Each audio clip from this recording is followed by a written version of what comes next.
Okay na ya? Pagulong doon mga magaling ikulas eh. Siyempre, veteranong vulcanizing yan. Oh. Oh, yeah. Thank you. Oh. Good morning mga boss. So hindi good ang morning ko kasi agang-aga galing ako sa highway. Sinundo ko yung misis ko. Ay hindi talaga good. Bakit? Maagang maaga po pagpabalik ko ay naplatan kami, no. So tulak-tulak ko yung motor. At medyo bad mood ngayon si Boss Dave. Ang ginawa ko, iniwanan ko dun sa may vulcanizing kasi sarado pa. Ang pinakamasakit nito, nakita ko sa gulong. May tama na yung gulong, no. So titingnan ko dun ngayon, babalikan ko kasi iniwanan ko nga mga boss, sarado pa yung vulcanizing. Tubeless kasi yun, kaya kailangan maayos siya, no. So sana magawa nila ng paraan kasi mahal ang tubeless mga boss. Hindi po good ang morning ni Boss Dave ngayon kaya agang-aga naplatan tayo mga busing. Ang buhay nga naman talaga ng isang driver, no. So yun mga boss, dito tayo naglalakad tayo ngayon, no. Dito tayo sa kalsada. Punta tayo ng vulcanizing. Kasi wala tayong motor, naplat yung motor natin.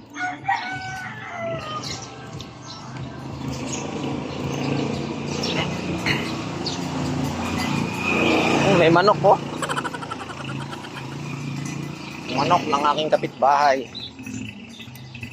So walking distance lang naman ito mga boss. Mula doon sa bahay ko ay malapit lang naman kasi ito yung eskwelahan.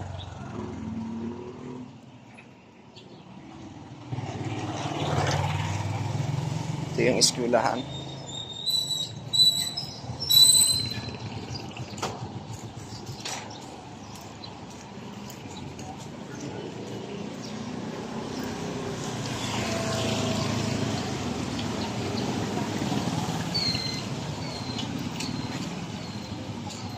Yan yung eskwelahan mga boss. Tapos dito may police station dito. Ito yung police station. Dating barangay nandoon.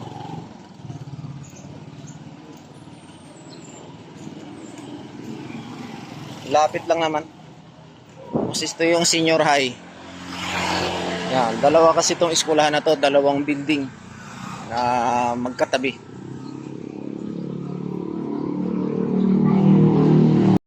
So, malapit na tayo dito sa may vulcanizing mga boss.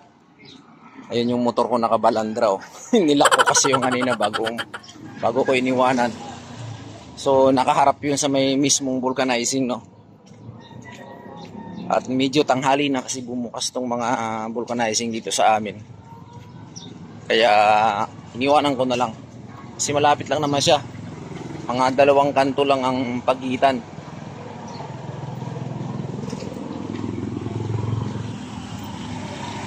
Yan, napit na tayo. Ilang hakbang na lang.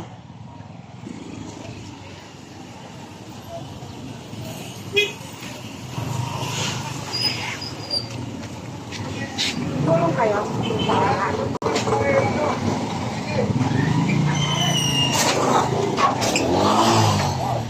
Adong, Ay, mo na motor. tinabi mo ba yung motor ko? Vulcanize ka na eh. Ha? Binubulkit mo na? Wala pa bayad, bayaran na. Hindi nga. Wala pa eh, oh. Patay tayo. Sabi mo, binubulkit na. Wala pa man. Las! Hindi mo ba tinira to, Las? Wala pa yung may-ari, siyempre. Hindi niya pa yung gagalawin. Di ba, boss? Paano gagalawin yan? Wala pa yung may-ari. Ikaw talaga tungo. Kala ko tinira na Nicolas kaya inikot na eh. Ha? Harap na dun eh. Ay kung kakanapira na Nicolas. Yan, good morning mga boss. Nandito na tayo sa vulcanizing. Sabi, Boss Jire! Bah! Si Boss Jire papunta ng bukid. Ano, boss? Nung katapusan. Parang nagbakasyon lang ako, no? Sige, ingat. na ba galing? Saudi. Ha? Parang nagbakasyon nga lang ako doon. Parang ginawa mo lang palengke yung Saudi ah. Basta vulcanizing boys, panis yan. Maalam yan, madiskarte yan eh.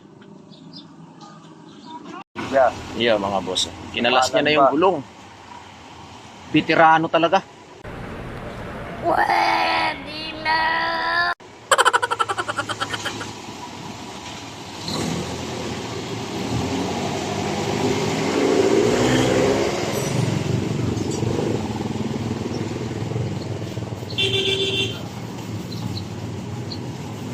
Amazing! Ang yung iba kinakalas buong rim. Yung sa kanya gulong lang oh, kayang-kaya niyang baklasin mga boss. What? Master eh. Sana all. Pagod pa. Alam mo, wala rin silan mo, tunaw na. Oh, Kuya Kulas, okay pa yung gulong natin. Pwede pa no? Pwede pang gulong natin. Tingnan pa. Gagawan mo ng paraan ano. Lilinisin niya pa yan mga boss, yung lumang sealant, oh, tingnan nyo. Ang galing. Quality. Magkano sealant mo dyan, ya? 150? So, pakakarga natin ng sealant yan mga busing kasi hindi po pwedeng walang kargang sealant. Sisingaw yan eh. Kapalan pa niya yun, bago yung silan. Kapalan pa yun. Malak ko sa manugang store. Oh, pares kami motor nun. Ni Boss Nestor? Pares kami motor, yung kulay dilaw.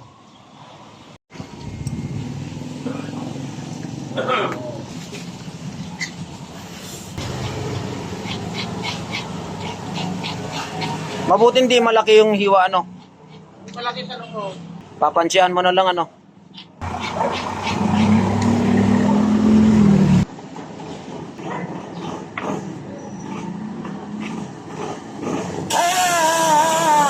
At dito ko nga nakita mga boss na si Kuya Kulas ay talagang napakapulido gumawa nitong ng gulong no, lalong-lalo na pagdating dito sa mga tubeless na gulong na pangmotor.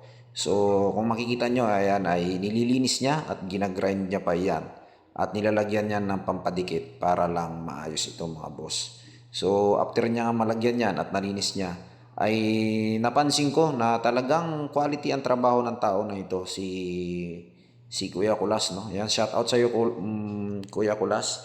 Ikaw ay isang napaka mabuting vulcanizing boy dito sa iyong shop. At nililinis niya pa talaga mga boss yung aking rim dahil nga gusto niya quality. Dahil po yung nililinis niya na yan, kung mapapansin nyo, ay yan po yung sealant na dating nakakarga sa aking gulong. Ayan o. Pulidong pulido. Panoorin natin.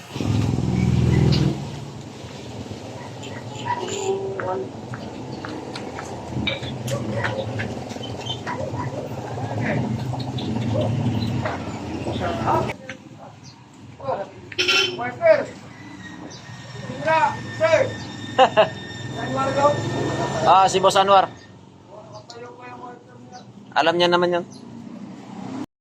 At ito na nga mga boss no, ikinakabit na ngayon ni Kuya Kulas yung gulong na kanyang ginawa. So ginawa niya talaga ng paraan kasi sayang naman daw itong gulong. At makapal pa naman no. So nagkaroon lang ng damage yung gilid niya, nagkaroon ng crack. So napakahusay gumawa nito ni Kuya Kulas. Shout out sa iyo Kuya Kulas. At ito ay dinadayo dito sa aming lugar, itong vulcanizing na ito. So kung mapapansin nyo ay sinusungkit niya na iyan. At pagkatapos niya sungkitin yan, mamaya mga boss panoorin nyo, lalagyan niya na yan ng sealant. Isang buong sealant ang ilalagay dyan. Ang presyo ng sealant na yan ay, ang sabi niya sa akin ay 150. So, bago ko ito pala ipinagawa ay nagtaka sa akin kung saan daw ako galing, no? So, sinabi ko naman na tayo ay galing sa labas. So, yan mga boss, ay napakasipag nito ni Kuya Kulas at napakapulidong gumawa at napakabilis din gumawa no, pinariority niya ang ating motor at actually kaninang umaga pa ito nakapila dito. Ayan no, sinusungkit niya na yan mga boss at pulidong pulido talaga ang pagkakadali niya sa ating gulong no. So walang pagsisisi dahil ay napakabuting tao. Yan, thank you so much Kuya Kulas. So yun mga boss, kakarga na ng sealant. Tapos na kargaan ko ang ating ayan no. Okay na. Karga niya ng sealant. Ilin mo yung plato. Palitan. Kalbo na. Ang bagong dalawa. Ang apat ng balitan. Matibay kasi pag may silan. Tagal maplat. Eh, nakaisang taon na mahigit eh. Lumabas na lang ako, hindi pa rin naplatan ngayon lang eh. Natuyo lang yung silan, kundi lang siguro natuyo. Kaya pa niya ikon yun eh. Ikaw pala may kasalanan, Lars. Minura mo daw singil. Ha? Sabi niya, ikaw pala may kasalanan. Mura daw singil mo. Mura mo ningil eh. Pero sana ituloy. Insing. Dapat ito na dyan. Okay na eh. Isa naman yung layo pa, no? Puro bago pala kami ko eh. Presyo ka kasi, kailangan adjust ka. Para sa pagkapresyo mo. Tumawad mo, tasan mo parang mayroon kang 100 pagkape. Meron yan. Yun pala eh. Di mo Nandiyan kaya sa ano ko tinatala eh. Yung pako ko yan, nabunot mo. dala eh. Hindi mo na... Pa rin yung silang mo eh. Hindi mo. Malalagyan naman siya, no? Ilayo yung silang naman eh. Wala naman palang interior yan. Walang singil yan. Dahil sa silan. Nagtaka nga pala ako. Kahit di mo na pala bunutin yun.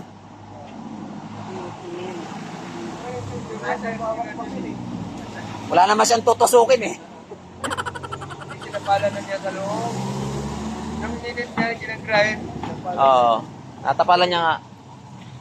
Pili ka na lang kung ito nagkahakot ka. Daming gulong yan. Pili ka na lang yung interior yung maganda. Bakit ito ka? Sige. Maganda. Okay na ya. Ligtis pa.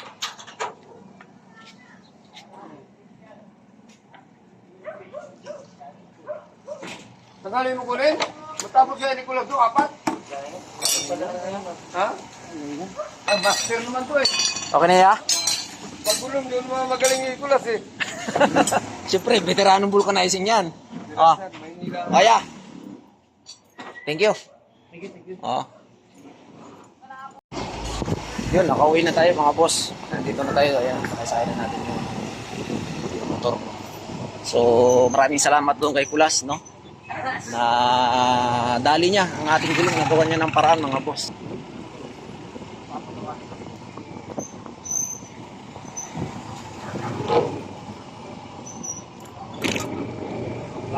Yan, lapit lang naman dito sa amin.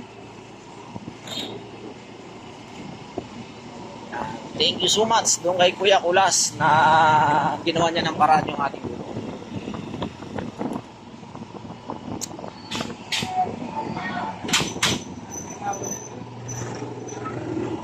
$300. Dali kagad 300. Oo, tubeless eh. Dati na sa tubeless, sinaplatan nga ako doon. 300 kay Mang Kulas.